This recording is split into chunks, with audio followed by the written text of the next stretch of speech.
All right, I was planning to do something that I've never done before today, and that is to try and stand still. But I can already see that's not going to work out so well. So we're talking about Shemot. Today we are starting to speak about the book of Shemot. And I think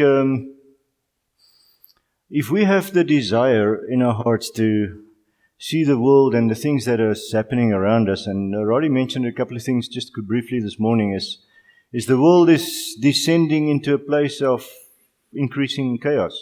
If we look around us, there is this time of year it seems like people are peaceful and things are sort of mellowing down. But if you look beneath the covers, it's really not so much.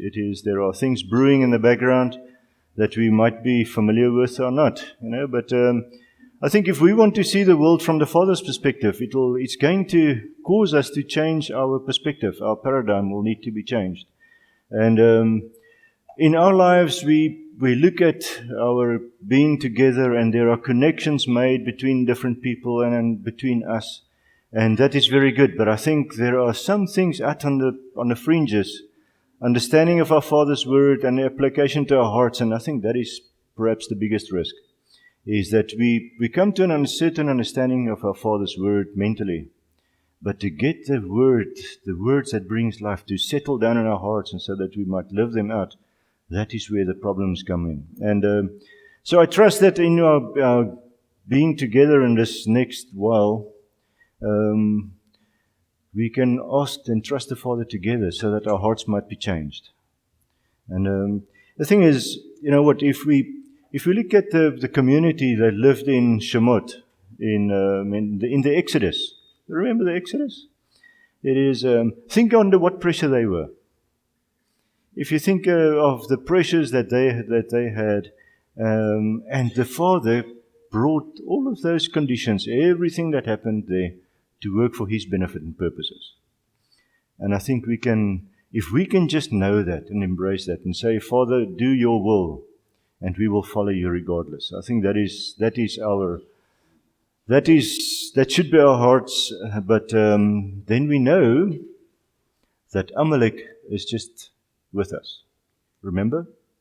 The Torah says that we will fight Amalek throughout all our generations. And what does it mean? As Amalek is with you and I. Fear, doubt, and unbelief. Those things travel with us throughout the ages. And it is our role and our privilege to sort out Amalek in our own lives as we go along. So I trust in this time of studying Shemot. And what is the book of Exodus? That's the Hebrew name for Exodus. So we can either look at the Greek name, Exodus, and what does it mean? What does the Exodus mean? What is the context of it? The moving out from Egypt into the wilderness, into the promised land. That is what the idea of the Exodus is all about. What is the word Shemot? What does that mean? Names. And I think there is an emphasis, that a huge change. There is a different emphasis that we place on this book because we focus on the people and their experience and how the Father intervened in the lives of the people, or intervened in Israel's life and in Egypt's life, on what came out of it. Who came out of it? What came out of it? So I think this is, for us in this time, it is going to be it can be a journey where we discover things in our own life that we are placing as stumbling blocks before our progression into the values, into the place of the kingdom. And as we discover these things, maybe we can deal with it, and make it easier for us to come out of Egypt and go into the place that the Father has had in His mind and purposes for us to be. So in the past weeks, it's important for us, if we know where we're going, to just know where we've been. And it started actually the week before James came, but James spoke about be vigilant. Vigilant. What did I say? Vigilant? That's a new English word that I didn't hear before. It seems like I can't trust my own mouth anymore. It says, be vigilant. Sorry, English is, what's that, Rosemary? I got mixed up, bottom line. So, spoke about being vigilant. And the context of that was Noah's life. Noah came through the flood, he came through all of what happened, and then afterwards he planted a vineyard and he relaxed in his own tent. But the problem is he dropped his guard, and then his own nakedness caused judgment on someone else. And for us, this is a time to stay being vigilant. I think this is focusing. We can easily relax in this time of year and let your guard down a little bit. But it's for us, it's a time while family and friends are with us, is to stay being what the Father has called us. All right, so where is our focus? And I think in today's story about Exodus and Shemot, where is our focus? Our focus is on the intervention of what the Father is doing in our lives, in the lives of Israel in Egypt. And this is, I think it's important for us not to go and search out the opinions of the world to find out what's happening in the world, but it's important for us to stay within the Father's Word and speak with Him and trust Him through His Spirit to reveal His goodness and His mercy to us as we are in the midst of turmoil. So it is in the middle of that storm that the calmness exists. Third was do not be confused, and remember, if we're looking at the aspect of confusion is on the world. Do you think the world is confused? Does it appear so? Definitely so. But how are we going to stay at a place that we are not getting confused? How are we going to be in a place? What is the only way that we can be there? Remain in the Word of the Father. Focus on Him. He is the one. He is our strong deliverer. He is the one that brings us into the place that we will be. And while we are doing that, we're in a good place. But the moment that we start relying on the opinions and ideas of the world, their confusion will become our confusion. So how do we do that? As we apply not the worldly wisdom in our lives. We don't look at their wisdom, but we remain in the wisdom of the Father, which is righteous and pure and clean. And we can only find that in relationship with Him and through the application of His Word in our lives. And last week, Christian spoke about the blessing of Jacob, the blessing of Israel to his sons. And in the midst of the blessing after Dan, he says, behold your salvation. So Yeshua T, your salvation. And if we look at the foundation that has been laid in our lives, where the Father is taking us, our focus in the middle should always be on who Yeshua is and what He is doing in our lives. And if we can do that, then we will stand up strong while the world is falling apart. So remember, the word says at the end of days that 10 men will grab the hold of tzitzit, of a believer, of Judah in that context, and say, how is it that you can stand strong and be at peace and have good life, that we can see the Father is with you? Help us, show us. And we can only do that while His peace and His compassion and His life is within us. If we are as confused as the world, we're going to look as the world. So, for us, it's important not to eat from the tree of the knowledge of good and evil, but remain in the tree of life. So, what is the content? I spent some time in preparing for this week, and initially I said to Hanley, I don't really have anything to say, and at the end it boiled down into 2 presentations. So what we're going to speak about in the next 2 weeks is, firstly, what is the meaning and function of the names Shemot? What is it? What was the implication of names in the time of the biblical Israel? And where are we? And the original values and calling of the people that were involved, and our Father's commitment to them, and were they conformed to the values, to the life of Egypt, or transformed? What was their experience like? And it as application in our lives. And next week we will speak about the name of Yeshua, our Father, and then in Revelations we find early in Revelations, where the message to the church of Pergamum is, we see that we will receive, the overcomers will receive 2 things. What are those 2 things? The hidden manna and a white stone with a new name. That is what we will receive in the time to come. And I hope next week we will speak about that and some other things. So, let's start. Exodus 1.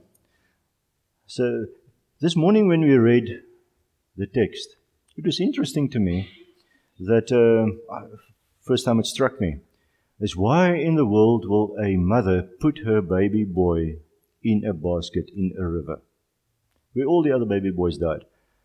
What would have been a good strategy from our point of view? Take your child and run. Raise him in Midian. Raise him somewhere. But why in the world put your child in a basket in the river where thousands of other boys were slaughtered? It can only be that, Rosemary. So it's only that because there's so much significance to what she has done. And that spoke to the princess of Egypt's heart. Because remember, there is a whole context here that I'm not going to speak about. But water spoke of judgment in the time, starting from Noah's days. And it went onwards in the ancient communities, looking at waters, rivers, the oceans as a place of judgment. And as the young Israelite boys were thrown into the river by Egypt, they were judged and they died from their context. But there was one young little boy that survived. And when the princess of Egypt saw the boy surviving the judgment of the rivers, she took him out and she called him Moshe. What is it, a Hebrew or a Greek name? Not a Greek, Egyptian name. It's an Egyptian name. So, but it's interpreted in Hebrew. So the interpretation in Hebrew is she drawn from the waters.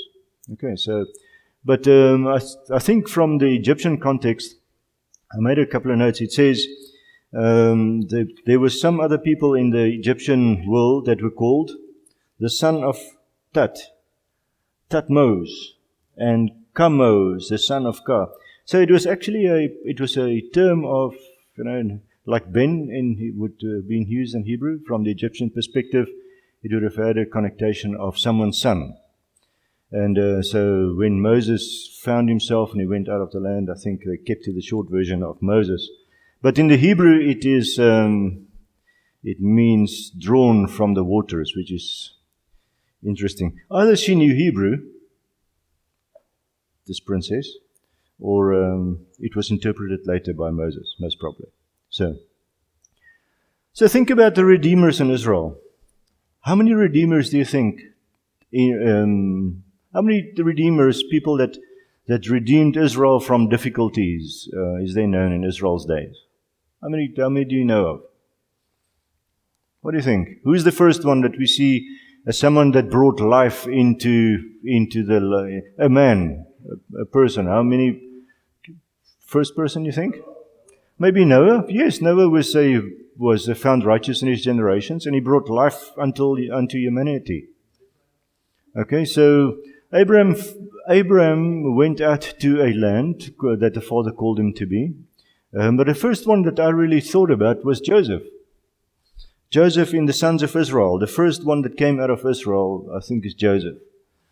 And what's interesting about Joseph, Moses was the next one, and Yeshua.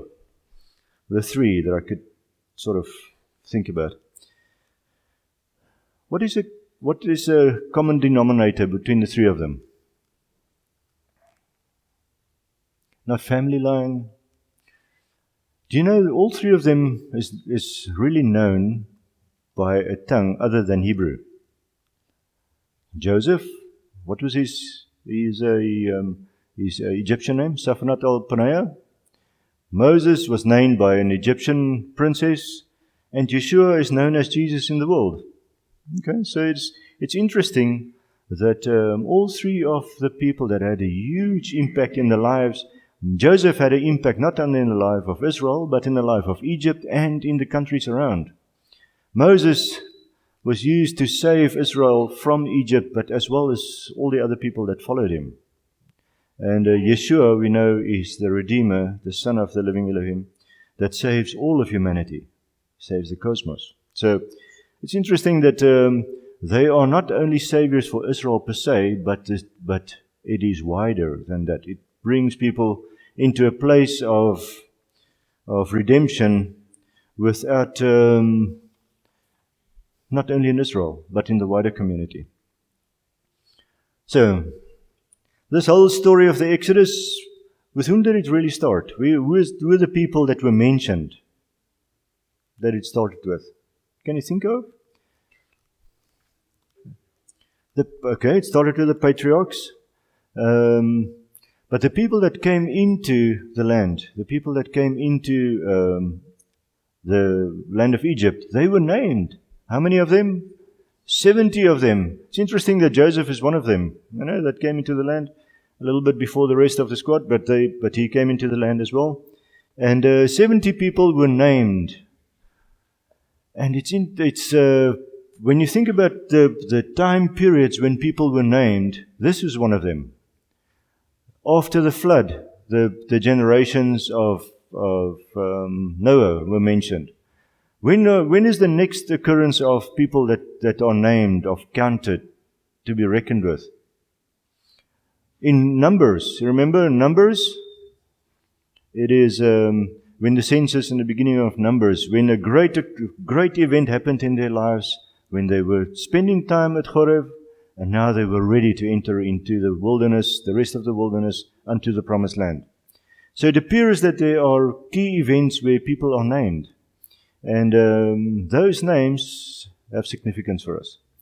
So if we are followers of Messiah, Yeshua, and we are followers of Him and the disciples, we know that their life had certain value and had a message to us.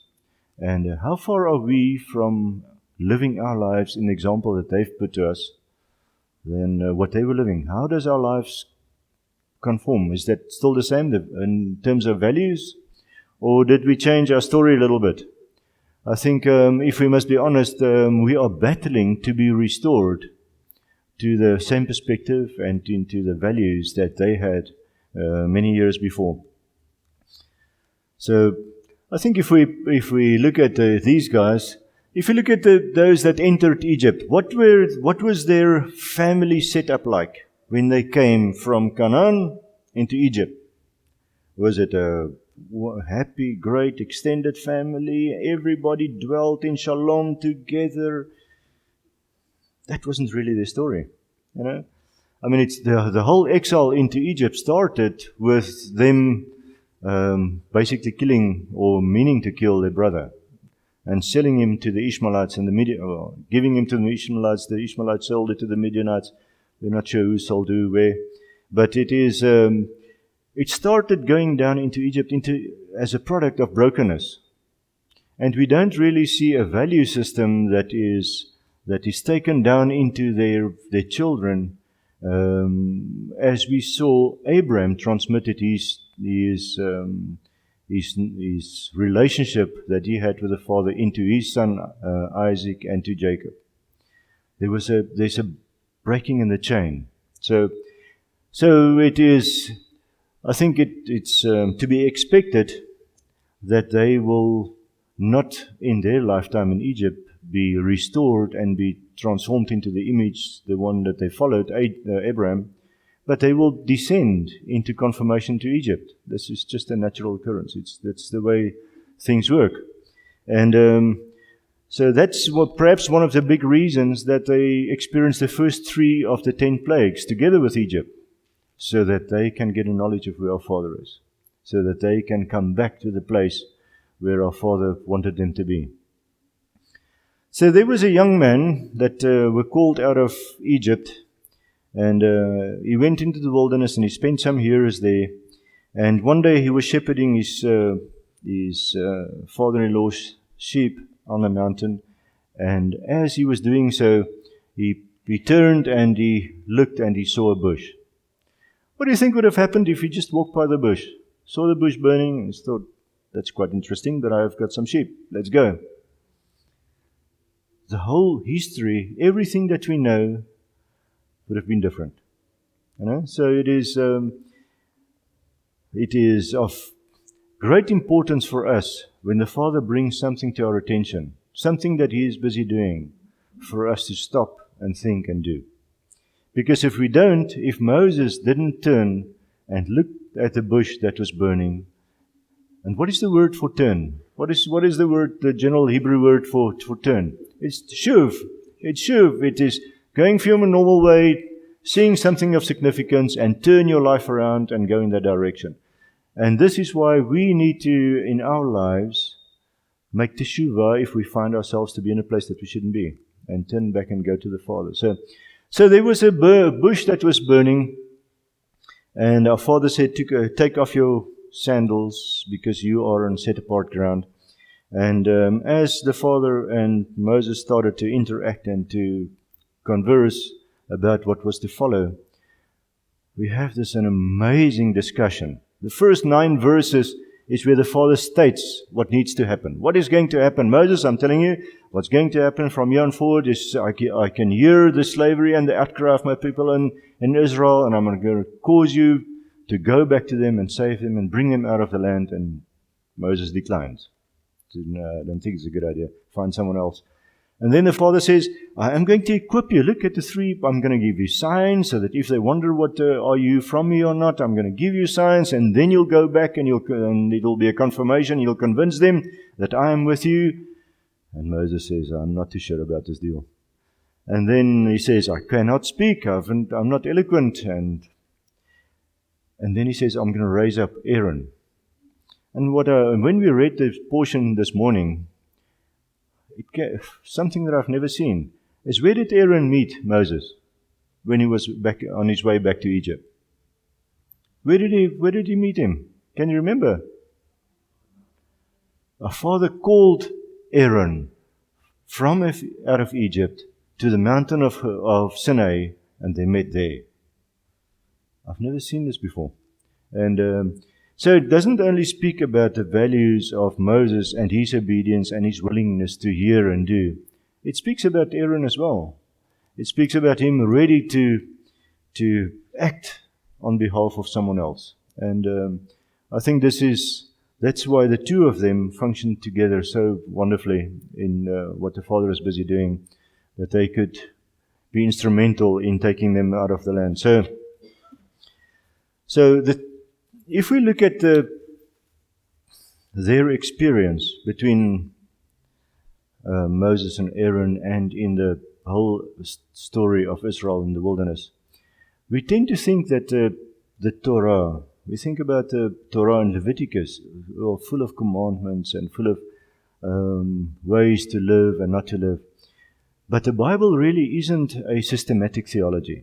It is not really a guidebook for us that says you should do this and this and this and this and this in an ordered fashion so that we can live our life just following a couple of commandments. That's not really the intention of the book. The book, the scriptures, the Bible is given to us as where people messed up. From Genesis up to the time of Yeshua, it is the lives of broken people. It's the lives of people that are drowning in sin and are busy on the road to restoration. So if I think about my own life, and if I look at around me, there's ample opportunity for us to walk in their footsteps and look at the lessons that they have learned when the Father intervened in their lives and they responded in faith. And most of these cases, it's in difficult days. It's always in difficult days while your faith is tested, while the world is in uproar. And how do we flow with our Father? How can we follow Him in His footsteps so that life can come out of it? And sometimes they messed up, more times than often. Remember, Israel is a nation that can't accept yes for an answer. And so as they walk in their ways, our Father is busy restoring them, bringing them back to honor His name and the names that went before them. So if we quickly have a look at the plagues, I know this is sort of next week's story, but after they have came back onto their brothers in Egypt, and the whole discussions with Pharaoh and everything that happened there, it is the Father decided to deliver Israel through 10 plagues, through tribulation. And when did He decide to strengthen the heart of Pharaoh? When was that? if you read scriptures, when is it first mentioned? Oh, harden his heart, yeah. Strengthen or harden, yeah. It was when he had the discussion with Moses. We read it this morning. When he had the discussion with Moses, he said, I'm going to strengthen the heart of Pharaoh. Why will he strengthen the heart of Pharaoh? Isn't that sort of a problem? Isn't the problem to strengthen his heart so that he can't make the right choice? Remember, Pharaoh was set up as a god in his own country. And what our Father is saying is, I'm going to strengthen his heart so that he can make a decision out of his own convictions and not being influenced by all of his advisors around him to capitulate because of the power and the pressure that's on him. So the 10 plagues that our Father brought against Israel, against Egypt, what was the purpose? What did he say? What was the purpose of the 10 plagues initially? During the time of the 10 plagues. What was the purpose of that? Yes, Pharaoh asked, who is this God of the Israelites that you are talking about? I do not know of him. So and the Father said, let me introduce myself to you. And they suffered 10 plagues. So what was the background? Is there any background to these plagues? Remember, Egypt was very reliant, as most other countries, are very reliant on what happened in nature. And if nature provides, then they honor the gods. And eventually how it works is the things around them start becoming the gods. So our Father said to Moses when he went out, he says, I am going to, by the power of my tongue, I'm going to show you the wonders that I will cause in Egypt. And there are 10 statements. There are 10 statements in Genesis 1. Vayomer Elohim, and God said. And God said, Yehi or Vayi, or let light be, and light came to be. So there are 10 times, and the verses that mentions them is in Genesis 1, and it says, in verse 3 it says, and God said, let there be light. In verse 6, our Father said, let there be an expanse in the midst of the waters. In verse 9, and our Father said, let the waters be gathered. And it carries on 10 times up to verse 28 and 29, where it says, fill the earth, multiply, fill the earth, and subdue it. 10 times he says this. And if you think about, we probably can speak about this at some stage, but if you take the plagues and you parallel them with the creation acts of our Father back in Genesis 1, there is alignment. He says, let light be. That's the first thing that happens. That is the second last thing that our Father said. He took light away from them. He gave the living creatures of the rivers and the seas as a blessing. They were not so much of a blessing in Egypt when they crept out of the river. And he says to Adam, he says, you are going to be you and your wife are going to be the source of all human beings on the earth. Populate and fill it. What happened to the firstborn in Egypt? Our Father took away that privilege. So it is interesting that our Father made himself known through taking away the privileges that we have around them in the lives of Egypt at the time, and showing himself to be strong. Why did he do that? Why was the whole story of the plagues given? For whose benefit was this? For whose benefit was the plagues given? Was this whole dreadful situation? It lasted about a year, as far as I know. What does the history book say? How long did the plagues last? Who knows? I think it's about a year, as far as I... Wat sê die boek van Jasher? Weet jy, James? Ek dink is omtrent 'n jaar. I think it's about a year. So for an extended period, in any case, the community suffered greatly for the reason of restoring Israel, for the reason of drawing them out from the world, from Egypt, and to place them into the wilderness on their way to the promised land. So if we think about today, where we are at the moment, then we are looking at whatever is happening around us. But there is a purpose for it. There is a purpose for this, and we must trust our Father so that He knows what He's doing, and He knows the end from the beginning, and that His will and purposes will happen in our lives, as it happened in the days of Egypt. So if you read Exodus 9:16, I wonder if we should read it. Let me just see. Exodus 9:16.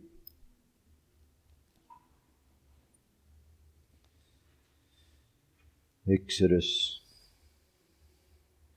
is quite in the beginning of the Bible as far as I know. So, it says in Afrikaans, daarenteen het ek vir hierdie doel, het ek jou laat agterbly, om my krag vir jou te wys, en my karakter en autoriteit op die hele aarde te verklaar. And then he says to Pharaoh, steeds verhoog jy jouself teen my volk, dat jy hulle nie wil laat gaan nie. So, what was the purpose of our father creating difficult days in the lives of Egypt? Is to glorify His name in the first place, so that the nations will get to know who He is, and then secondly, put a situation in place where Israel can be extracted from the land. So in Exodus 9:16, if you look at that verse, it says that I will show you my power. And the word for power is not givor as we usually have it in Hebrew. It is the word koach. And this is the context of where the sages say that there's a connotation between the voice of the Father, that in the beginning, Genesis 1:2, that was hovering over the face of the waters. There's a connection between the power that the Father was showing in His voice then, the 10 God says in Genesis, to the power that He's going to show in the land of Egypt while He is extracting them. So there is a connection there, I think in the Psalms somewhere. Let me just find where it is in the Psalms, if I can see it. Can't see it. Where is it? Psalm 29:3. It says, the voice of Adonai is over the waters, and the El of His steam and thunders. Adonai is over many waters, and the voice of Adonai is with power, with koach. And the voice of Adonai is with greatness. So if we look at that context of the Psalms, and in Exodus, we can see that the wonders that he was referring to back to Moses when he brought him from the mountain was the context of the wonders that he was showing right in the beginning of creation. So for Israel's sake, the Father is willing to undo the blessing of creation in Egypt's life so that Israel can come out. Is there any context of this happening in our day? What do you think? What does the prophet say? What will happen in the lives of the end of the world, in the end of generations? Will nature respond or react to the will and the ways of our Father? There will be earthquakes and floods and all sorts of things that is going to take away a lot of the blessing that we have seen around us for so many days, so many years. So when these things start to happen, what do we do? What do we do? Do we follow the news? Do we think of what's happening in the world and who's doing it and who's not doing it and change our lives and behavior according to what other people are doing? Or do we look up, as Tenerina says, look up and follow our Father? Have peace in our hearts and know that He is at work. I think if we don't want to be confused and we don't want to be drawn into this whole deal, this is what we should do. And it is a bit of a challenge, because there are thousands of voices that are speaking to us every day. And if you look at the WhatsApps and Facebooks and news, and then we know one thing is sure, is that truth is taken out of the equation. Truth is the first victim of where we are at. And we suffer and we cannot really trust what we see and what we hear, because everybody's got an agenda and speaking about different things in different ways and taking the core essence of truth out of this. And we can only find that in our Father's presence. And so that if we know that He is the one that's in control and He brings out about certain situations in our lives for this purpose, for the purpose that He can be revealed and glorified and we can get our feet out of Mitzrayim, then we are at peace. Don't you think? Isn't that a good place to be? It's a bit of a challenge. because we still live in this world. We live and function in this world, but I don't think we should be consumed by the fears and the concerns and the things that are happening in this world. So, when we look at the 10 words that the Father has used,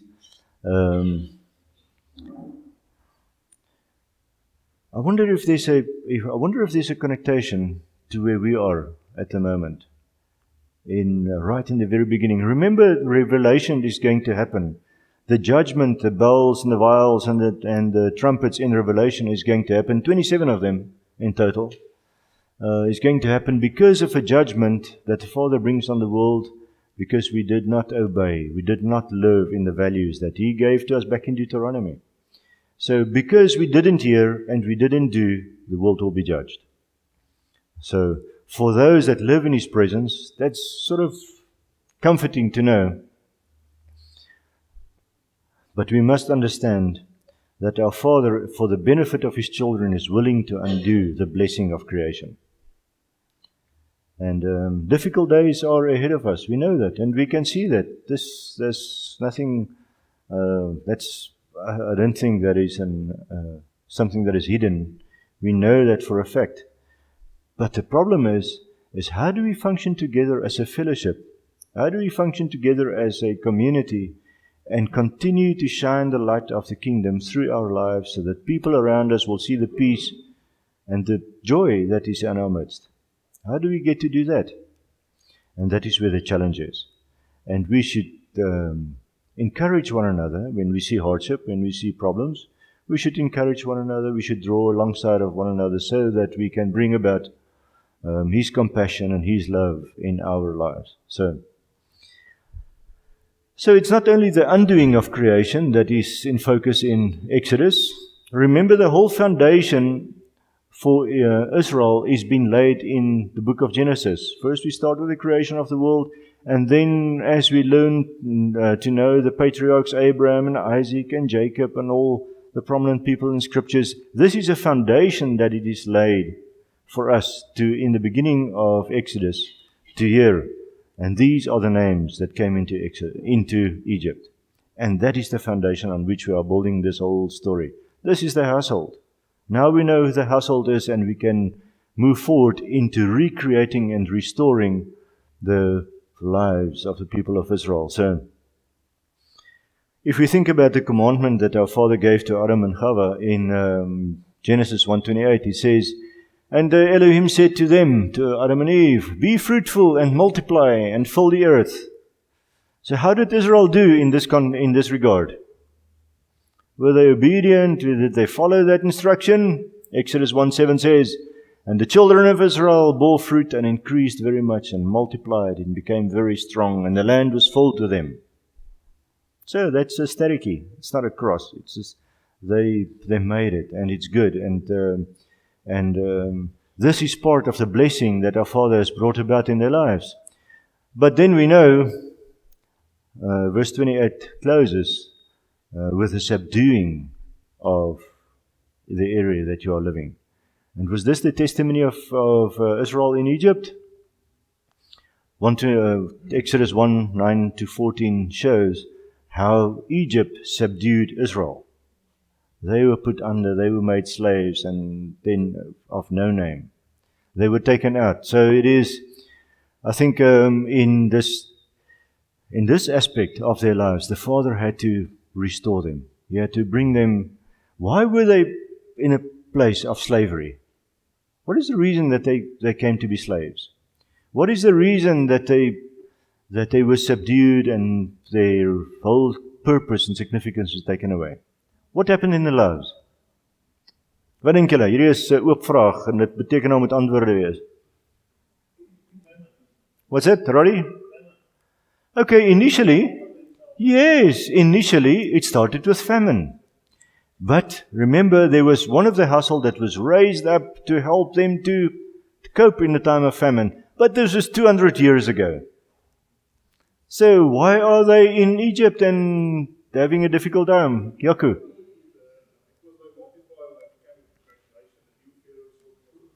Yes, this is what the scripture says, is that they multiplied greatly and filled the land, And then the new Pharaoh that did not know Joseph said, these guys are becoming too strong for us. Let's subdue them, make slaves of them, let them work for us.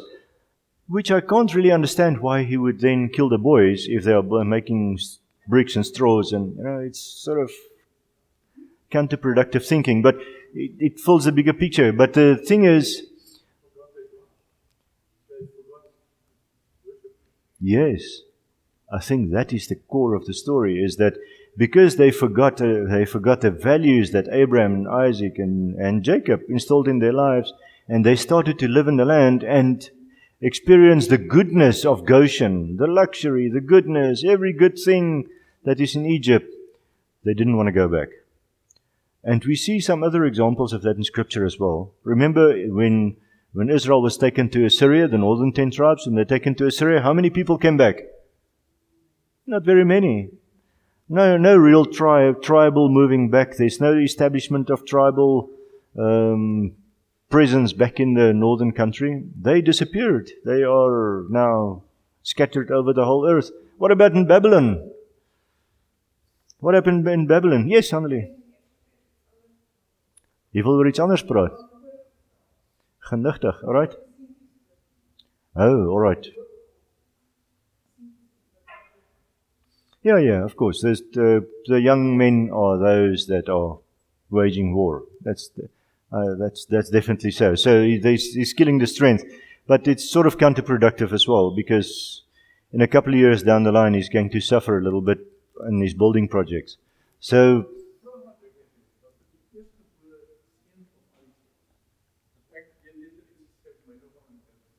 no, it says kill the boys. It says kill the boys. If he says to the two women that is the midwives, and he says, if a boy is born in Israel, in the house of Israel, then you throw him kill them. Not only the firstborn. So, but the strength of the family lies in the firstborn. And that is why the Father says Israel is his firstborn, and that's why he took out Egypt's firstborn. So why were they in Egypt? 200 and odd years later. What is the primary reason for that? Well, firstly, it was prophesied to Abraham that this would be taking place. But I think that is the knowledge of the Father that he was sharing with Abraham. The reason for that, I think, is the same reason why they remained in Babylon, why they remained in Assyria, why they remained all over. And in the Roman exile, we find the greatest thing of this is in America and all over the world, there are millions of Jews living everywhere in comfort, refusing to go back to Israel because of the same deal. It's because there is hardship and difficulty and challenge in Israel. So if they were obedient to the word of the Father in the beginning, then slavery wouldn't have taken place, I think. Might not have been. So where does it leave us? What are we to do about it? If that is a word to them, it must have application to us. Is there any significance to that in terms of why they have lingered so long in Egypt before they made a decision to go back to recover their values, to recover what was of value in their lives, and because of that strength, develop a biblical knowledge and relationship with our Father, and then be equipped to go back? Does it have any significance in our lives? Is there any? What do you think? Tanerina, jy bly in die boek rond. Is daar 'n significance? Yes. I remembered them. Yeah. So this is, and this is why today that the whole thing is playing out again. It's because the great difficulty that was brought in the lives of Israel caused them to call out to Him. So we can make a decision though, as we can decide to call out to the Father before we enter into slavery, and to ask Him so that He will act upon what He said before we go into that great difficult place. So I was looking for a photo that shows Psalm 119 verse 105 says that the Torah is a lamp for your foot and a light unto your path. Couldn't find one. This have to do. Every commandment is a lamp. Every commandment has a lamp, and it lights up the little way that we are to walk to a city that's on a hill. To a city, because in Isaiah it says that Messiah will proclaim the Torah from Zion, the word from Jerusalem. So, for us, the only way that we can live a life of peace and safety and security is to live in the perspective of what the Father has given us. Not lend our ears out and our eyes out to the darkness that surrounds us, but follow the little way that has been prepared for us in which we should walk, because therein is our life. So in our lives, we must choose. Who do we follow? Who is it that we are following? Are we following the Scriptures alone? Are we walking in the truths of the Scriptures? Because only walking in the truth of Scripture without a relationship, a living, active relationship with our Father and Messiah is a problem too, because it can become a legalistic application of the Word and not born out of a relationship. Because remember in Deuteronomy it says that we should love our Father, we should love Him, we should obey Him and cling to Him. In that order. If we only obey the Word, it's a better place than disobedience, but it's not a great place.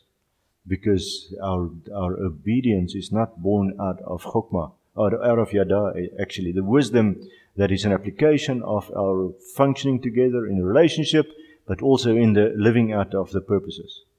And this is what the Father is calling us to do. So who do we follow? Who do we follow? Because that is the way it progressed throughout the ages. The Scripture was given through Messiah. Messiah was shown to us in our lives so that we can have an example how to interpret and how to live out Scriptures. And then after Messiah has gone back to his Father's house, eventually the church fathers emerged and their interpretation of Scriptures. And then our cultural fathers came from France, from the Netherlands, from some of us in Africa, were all of a different understanding of who the Creator is and who our Father is, and how do we apply it in our lives. And I think because the message changed from there on forward, it is difficult for us to walk in sincerity and in truth. And if we are saying we are standing at the threshold where the world is becoming a crazy place and we are descending into a time like the plagues existed in the time of Egypt, our names should be noted. And the people that are functioning in this time has got a role and a purpose to fulfill in our lives and in our children's lives, so that we will be prepared to move into a kingdom perspective and then eventually into the physical kingdom that the Father has prepared for us. So, who do we listen to? And who do we change and adapt and live our lives? Because there are different opinions there. The church fathers had a different opinion maybe to what the apostles and Messiah had of how to apply Scriptures. And then our cultural fathers that went before us, they had a value system in which they lived. What were the value systems of our forefathers? You know, when I was looking at that picture, I was thinking, it's amazing how life changes. It's in our household, if we sit around the table, we are 4 generations.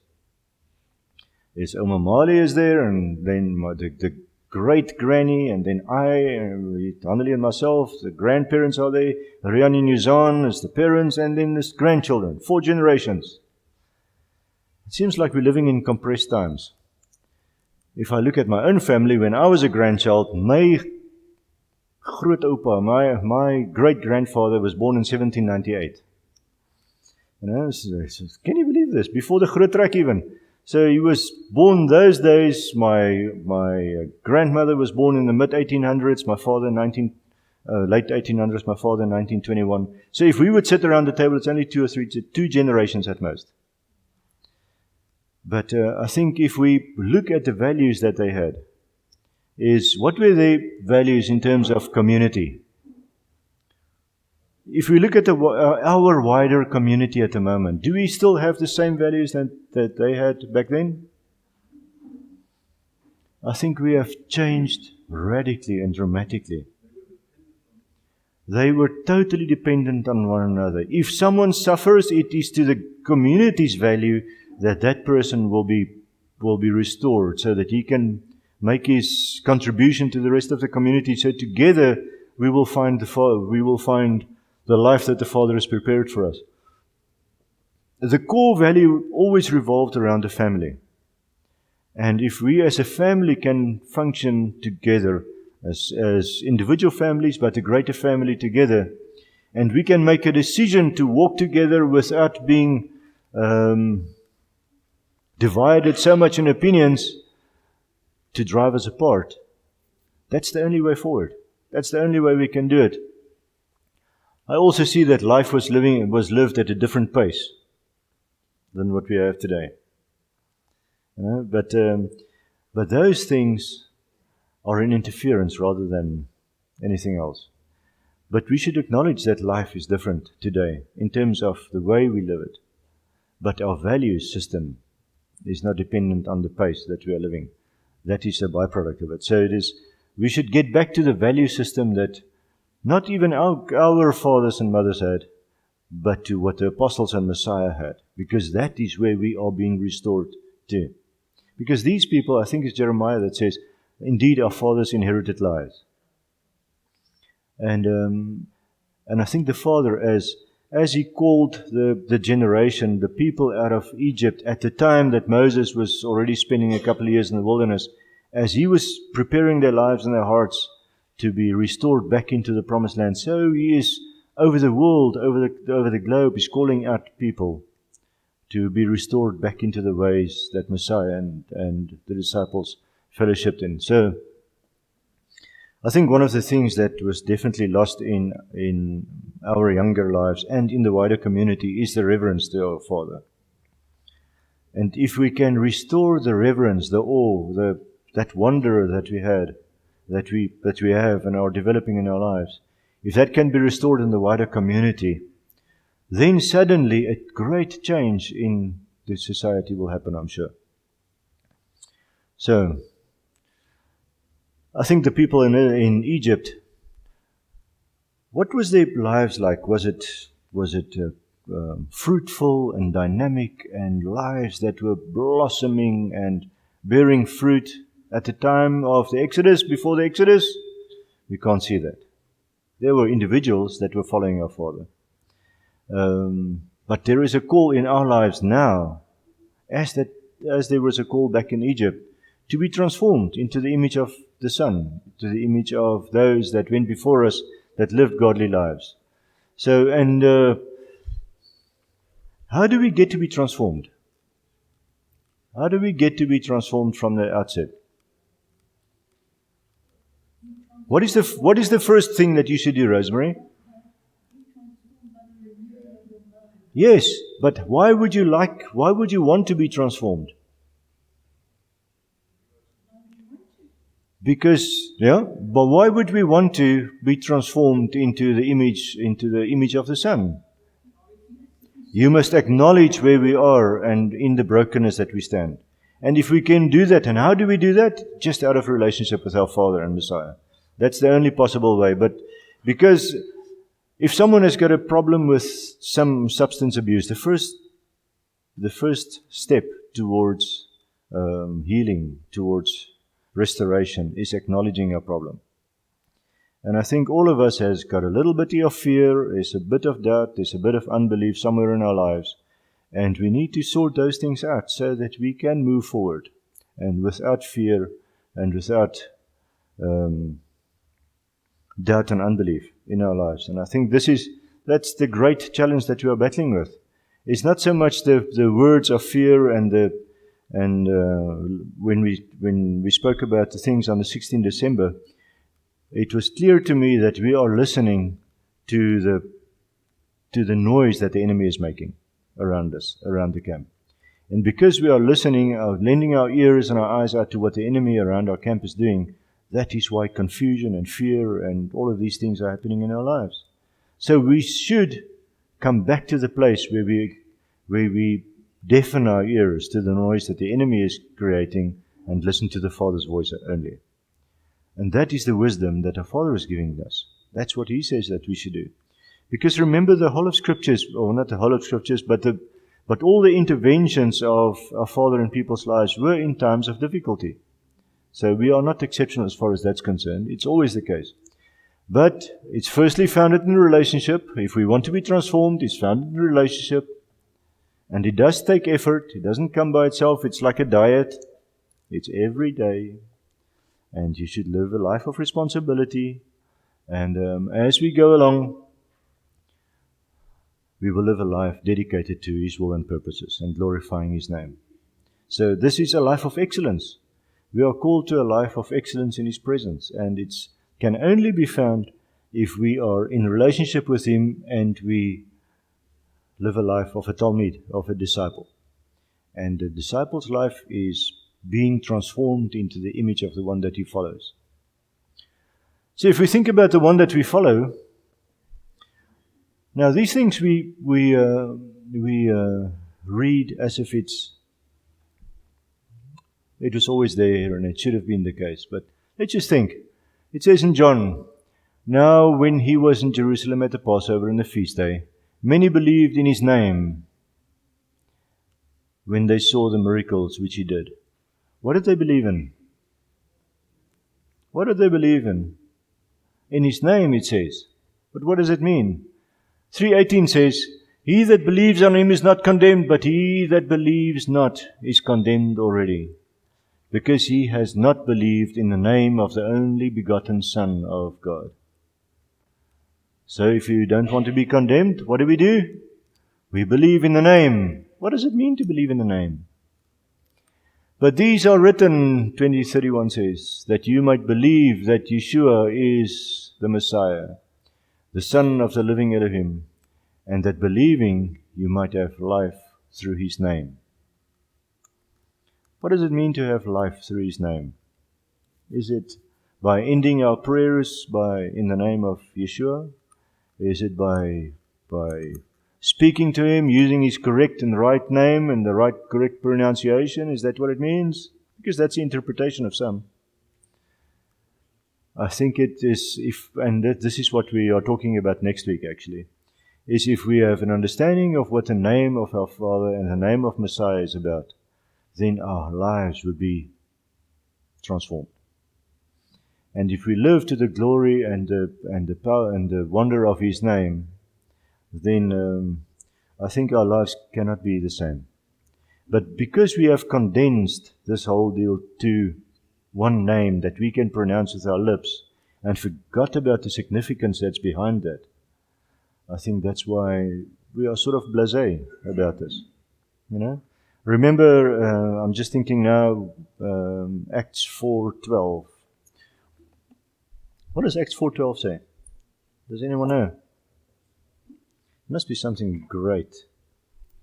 Can't wait to read it. Acts 4, verse 12. It says, let's just get something else in an Afrikaans translation, because today we're English. "There is no salvation by anyone else." This is what the writer of Acts says. "For there is no other name under heaven given among people by which we must be saved." So what do you think the temple authorities thought about this deal? Who's the name that we are talking about here?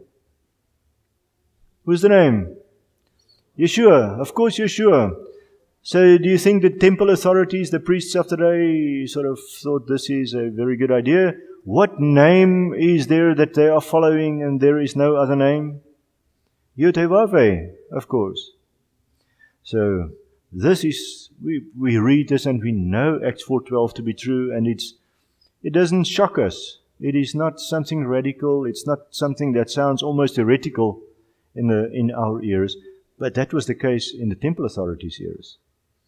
Because there is now something said in the courts of the temple that appears to be so radical you can't even think about it. So let's continue on speaking about that next week. I think if we can understand the significance of that name, it will change our lives and it will change our hearts. So, my basic message today is, who are we at the moment? Whose disciples are we? What is the value systems that's in our hearts? And are we living out the calling that the Father has given to us? Are we living that out in our lives and in the lives of the people that we are functioning in every day? Or have we, like Israel in Egypt, have conformed to Egyptian ideas? No, and that's very easy. That's very possible to do. And I think we do that in different areas of our lives. And if we can acknowledge that to be true, how do we extract ourselves out from those values so that we do live a life that's a blessing to our Father? Remember our first song that we sang, To the Glory of Your Name? If we can sing that song in everything that we live through in every day, then we will be a blessing and the reflection of Messiah will be in our lives. But there is a challenge. And the challenge is to block our ears from the opinion of the world and accept only the opinion of what our Father has for our experience in Egypt. By the way, Mitzrayim, Egypt, Africa, sort of thing. Today. And we are challenged to take that step and believe what the word of the Father says and not what the enemy says. Is there any questions or anything that you would like to contribute?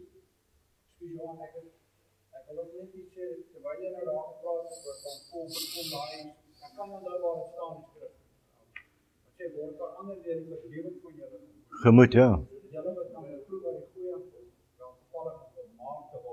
Yes. Dit is ons missie, is om te kan beproef wat goed en welgevallig is vir die Vader.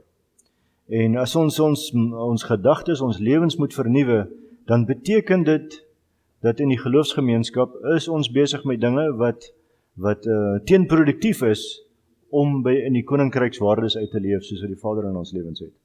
So, en hoe doen ons dit? Hoe kan ons dit saam as 'n gemeenskap doen sodat ons die eenheid van die gemeenskap kan bly behou, sodat ons mekaar kan aanmoedig en nie vrees in mekaar se lewens insaai nie. Dit is 'n groot uitdaging. Dis 'n groot uitdaging. Sê jy nog iets anders om Christus?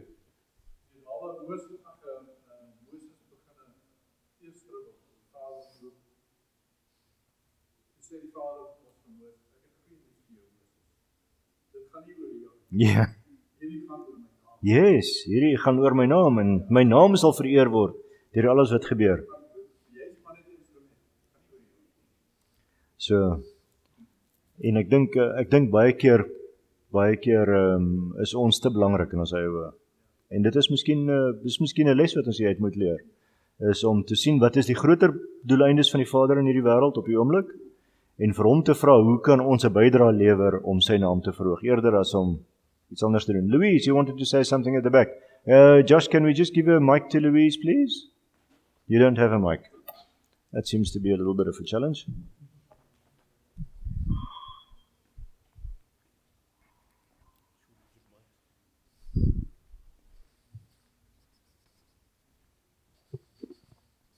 Names are an identification of a person. You can have a head knowledge of a person's name. You meet the person. You get to know the person, who the person is. Yeah. But so with the Father, He has a name. He's given to the name. His name identifies who He is. Yeah. And so as Yeshua's name identifies who He is. Yes, absolutely. So I'm looking forward to what you're going to say next week, because the name is identifying who the Elohim is that we worship, who our Redeemer is. Yeah, I think it's you know what, if you read scriptures, this is an unveiling of the character and the authority and the power of the Father.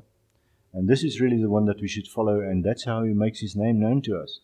And what we do is we bring all manner of other things into the mix, and then we lose focus and know who He is and what He's doing and what His will and purposes in our life is. And I think there's a challenge in our lives, is to filter the things that are given from outside, filter that out, and to hear the voice of the Father alone. And that's a difficult thing in our lives at the moment. As I say, there are quite a many voices that are speaking to us, but as we know that Elijah, in his experience, He didn't listen to, he knew that the voice of the Father was not in the earthquakes or the winds or in the thunder or in the lightning, but in a still small voice. In 1 Kings 9, I think. But you know what was the challenge for Elijah? Is the Father says to him, Elijah, come stand on the mountain with me. Come stand on the mountain with me, and when you do, you will see these wonders, these things taking place, and then you will discern where my voice is. And then after that he says to Elijah, what are you doing here? He just called him onto the mountain, and now you're asking him what he's doing here. And then the verse continues to say, and Elijah took his mantle, he wrapped it around his head, and he went out to the mouth of the cave. So did Elijah go out to stand with the Father on the mountain? He remained in the cave. And for us in our lives, I think that's a challenge. Is we should follow the Father where He's calling us, so that He doesn't need to ask us, why are you here? And this is, I think, the question for Israel in Egypt. Why have you delayed so long to call upon my name so that I can take you out? You know, was it necessary to go into all of this hardship? Maybe it was for us as a testimony. But I think in our lives today, we can learn, 1 Corinthians 10 says, from the things that the patriarchs, the people of old, has suffered, so that we can have life in abundance. Anything else? Let's just divide in a couple of groups. Let's just divide in our groups and think. Maybe speak a little bit. So how does our current testimony, what we are experiencing right now, how does it agree or differ from those whose disciples we are? Are there things in our lives that we can change, renew, better? And how do we stay true? And for us to stay true to the purity of our faith, it's a challenge in this day. But how do we do it? How do we shamar, shema, and asa, the word and the values of our Father? Right, let's do it quickly.